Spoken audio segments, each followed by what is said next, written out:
So, hello mga mamshi. Mayroon po tayong kakao macarons. Binili ko po ito kahapon. Yes, so, someone's get hungry. Actually, nakain na po niya to, no? Kahapon.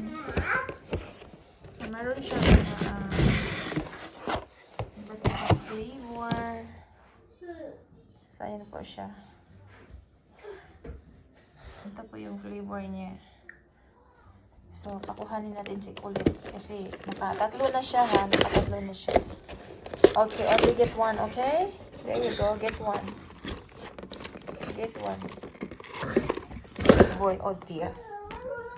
Tingnan mo, yun mga mansyon, nakatatlo na siya. Sa kanya lang po talaga yan, opo. Binili ko lang po talaga yan para sa kanya. Kasi hindi man po ako mahilig dyan eh. Hindi ako mahilig sa sweets, I don't know why. Kahit sa cake po, hindi pa ako makik na tao. Yes, so ayan po ang ating macarons. Yes. Meron tayong ano siya,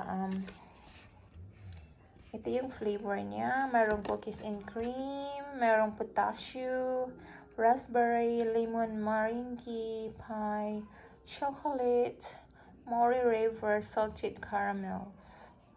So, meron tayong 6 flavors. Yeah. So, bawat line, it's 10 pieces. So, kinain na po ni din kahapon to habang nagsha-shopping kami sa Costco, guys. Yeah.